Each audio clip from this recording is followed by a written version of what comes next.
Tra carcere, arresti domiciliari e obbligo di dimora, sono 6 le misure cautelari decise dalla Procura di Padova. Tutti residenti tra Abano Terme, Montegrotto, Campodarsego nel Padovano e Stra in provincia di Venezia. Le accuse sono quelle di associazione a delinquere allo scopo di commettere truffe aggravate con indebito utilizzo e falsificazione di strumenti di pagamento online. Inviavano degli sms piuttosto che email alle vittime individuate invitavano, li allertavano su possibili situazioni di frode ai loro danni, invitandoli poi a cliccare su dei link che erano appunto allegati a queste mail e a questi sms.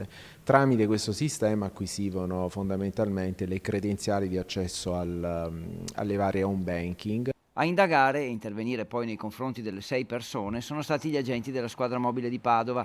In carcere sono finiti un 25enne e un 50enne, agli arresti domiciliari un 49enne, un 44enne e un 39enne, infine obbligo di dimora per una donna di 43 anni. Gli indagati, secondo le indagini, truffavano vittime in tutta Italia.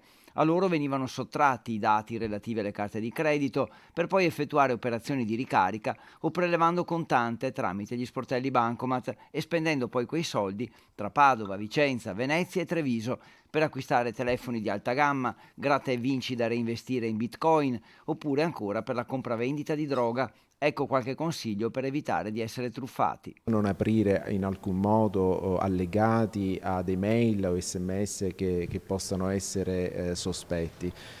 Anche laddove apparentemente hanno come intestatario del mittente la propria banca o diciamo il proprio istituto di credito. Aggiornare costantemente i propri software, quindi il browser, il proprio computer, il proprio telefono. E poi respingere mail e messaggi sospetti, aggiornare il PIN del telefono e della propria scheda SIM, controllare i movimenti dei conti correnti e denunciare subito se qualcosa non torna.